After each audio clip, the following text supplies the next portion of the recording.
Good morning, class. Welcome to your final day of your 1-point perspective unit. Today's a very important day where you're going to submit your final image of your project. You're also going to complete a short entrance ticket and then also complete a learning log submission, which is basically your final assessment, your final kind of test for this unit. And it's not so much of a test as much as it is a reflection of what you've learned and also a reflection of your project and the process that it took you to get there.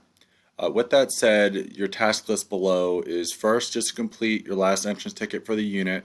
Your two questions are what is the foreground and why does the foreground need to include the highest level of detail. Please remember to use the day one PowerPoint if you need it. That is there as a reference for you to use. And then please submit an image of your final project to the 1-point perspective final project assignment so I can give you a final grade out of 100 points. I look forward to seeing all the great work and effort you guys put into your projects. And then lastly, I'm going to skip to step 4, which is really your third thing you need to do, which is to complete your 1-point perspective learning log. If you are not sure of how to complete this because it's your first time completing this with me, please just watch step 3 where it says how to complete a learning log video. That's a video of a screen recording of my iPad that shows you exactly how to download, save it, complete it, and submit a learning log with the specifications needed to get the best grade possible. With that said, when you complete your learning log, please use the day one PowerPoint for help with all the definitions. I want to see 8 out of 8s on the vocab section. And with the artist statement section, please write as much as you can. There's no secret number of sentences, but show an honest reflection of your work as you reflect back on your project and the steps it took you to get there.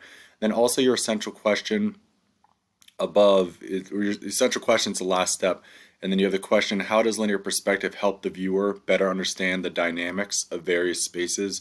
What that basically means is how does linear perspective make the space look real? How does it make us understand that space as a real space? So I know that's a wordy question. We've gone over this every day as far as discussing the answer.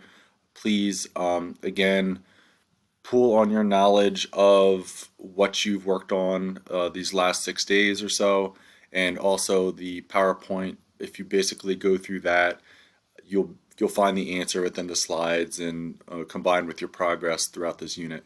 So please just do all 3 things: the entrance ticket, submission of your final project, and your learning log so you can get the full amount of points. You should be earning 130 points today. That's a lot towards your grade, so please make sure you get everything in today so that you can continue with a strong foundation and continue your success in my class so you can continue to do well.